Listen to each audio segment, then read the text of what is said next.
Hi, today we're going to talk about solving proportions and their applications. So a proportion states that two ratios or rates are equal. So we have here like 1/2 equals 1/4. Well, when you're reading that as proportion, you can say 1 is to 2 as 4 is to 8. And sometimes this will be written like 1 is to 2 as 4 is to 8. That's also how they might be written. So here we're asked to write each sentence as a proportion. 3 is to 7 as 15 is to 35. So to write that, we would just write 3 is to 7 as 15 is to 35, right? And here we're said 5 hits in 8 at-bats is the same as 30 hits in 48 at-bats. So that's pretty simple. We've got 5 is to 8, as equals 30 is to 48. Okay, so we have one more here. 150 for 6 ounces is equivalent to 225 for 9 ounces. And we can write that as 1.5 is to 6 as 2.25 is to 9, right? And actually this 1.5 you could write as 1.50 if you wanted. So now let's talk about solving proportions actually. We are given what's called, or we will use what's called a cross product. And a cross product is when you cross multiply to solve. So for any proportion in the form a over b equals c over d, where b and d don't equal 0, its cross products are equal. So a times d equals b times c. A lot of you have already used this when solving fractions, but now we're going to actually keep using it to solving proportions. So here we have 4 over 9 equals 12 over 28. We want to determine if that is a proportion.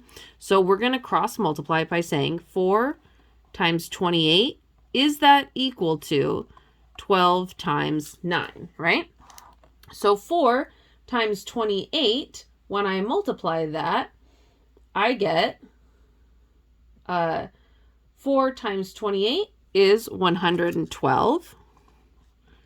Is that equal to 12 times 9, which is 108? So no, this is not a proportion because these are not actually equal. So here we have 17.5 over 37.5 is to 7 over 15. So we're going to take 17.5 times 15. Is that equal to 7 times 37.5? Okay. So when I cross multiply, I get 17.5 times 15 is equal to 262.5. And 7 times 37.5, that's actually also equal to 262.5. So yes, this is a proportion.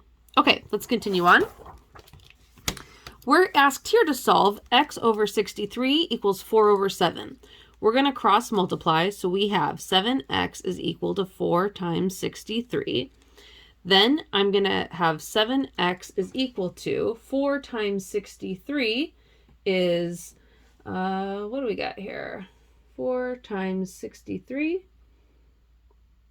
1 second. Okay. 4 times 63 is 252. If I divide both sides by 7, these 7s are going to cancel out, and I'm going to get x equals, let's see here, 252 divided by 7 is equal to 36. Okay. 144 over a equals 9 over 4. Again, we can cross multiply. So I have 4 times 144 is equal to 9a.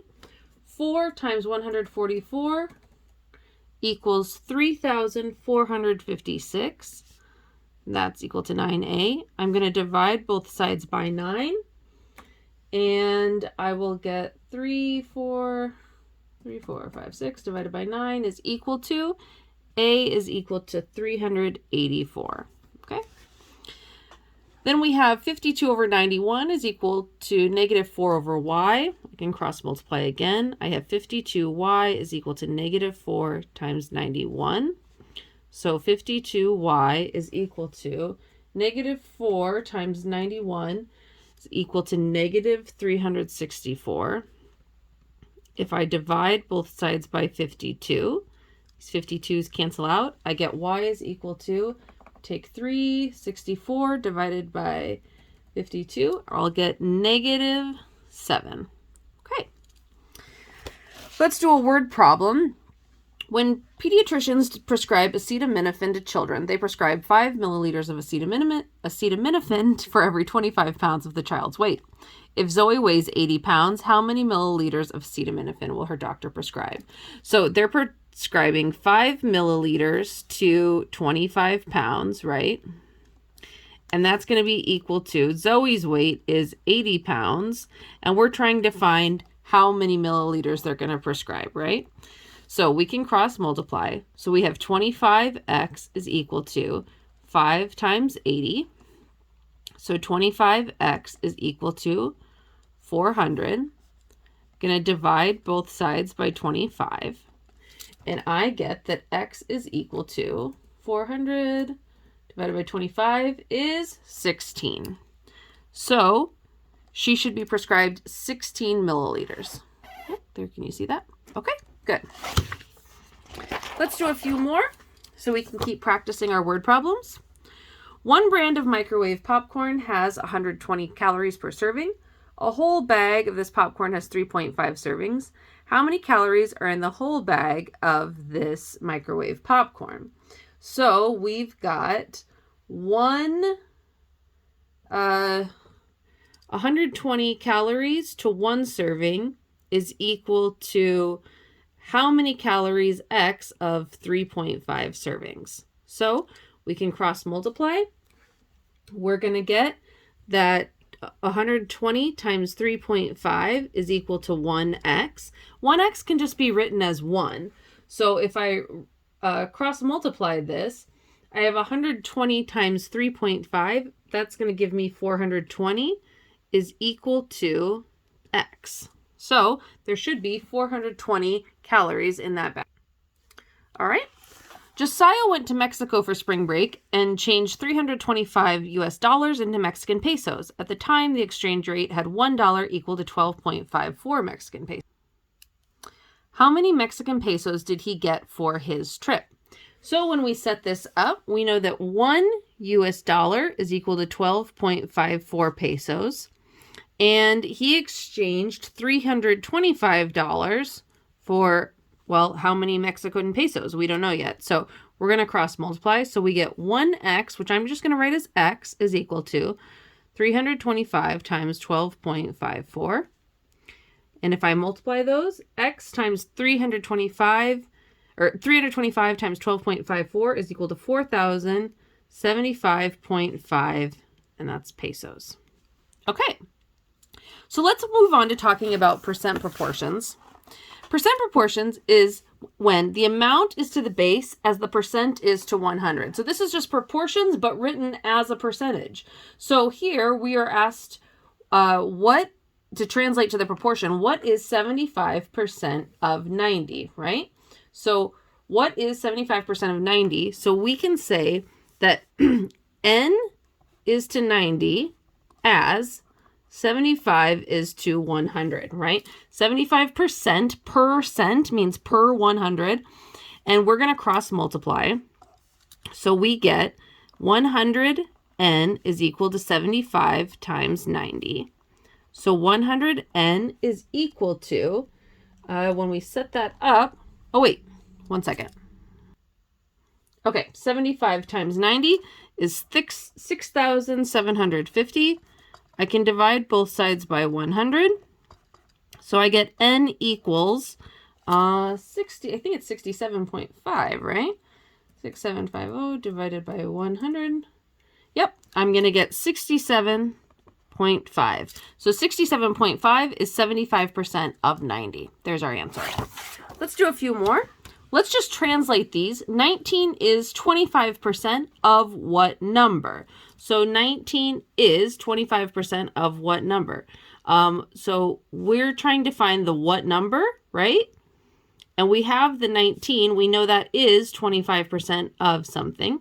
And we could solve this, but we just wanted to set it up for now. Now we're asked what percent of 27 is 9. So 9/27 is going to be what percent, we don't know, of 100. And again, we could solve this. Okay, Translate and solve using proportions. What number is 45% of 80? Okay, let's solve that. What number is 45% of 80? So if it's of 80, we've got that. And the what number is going to be our x. And we know it's going to be 45 over 100 because we're using 45%. So if we cross multiply, we have 100x is equal to 45 times 80. Oops, that's an 80. So 100x is equal to 3,600 divided by 100. X is equal to 36. So 36 is 45% of 80. All right. 6.5% of what number is $1.56? So 6.5%. So we can set that up. 6.5% of what number, okay, we don't know what number that is 1.56.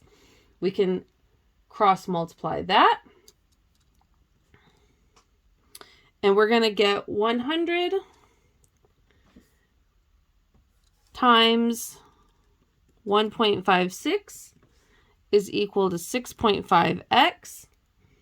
If I multiply here, I get 156 is equal to 6.5x. Divide both sides by 6.5. Running out of room here, but I get that x is equal to 24. Okay. 125% or 125% of 25 is what number? Okay. So 125%, we're going to write 125 over 100. That's kind of interesting because we haven't usually had them above 100, but it is possible. And it's going to be of 25, so our 25 is going to go in the denominator. We cross multiply, we get 100x is equal to 25 times 125. So 100x is equal to 25 times 125 is 3,125. Divide both sides by 100, and x is equal to 31.25. Then finally, what percent of 27 or 72 is 9? So we're going to have 9 over 72 is equal to something over 100. We cross multiply, we get 9 times 100 equals 72x. 900 equals 72x. If I divide both sides by 72, I'm going to get that x equals, let's see here, 900 divided by 72 is 12.5. Okay, so that's everything for proportions and percentages. Hopefully that made sense. Please bring your questions to class and I'll see you then. Thanks. Bye.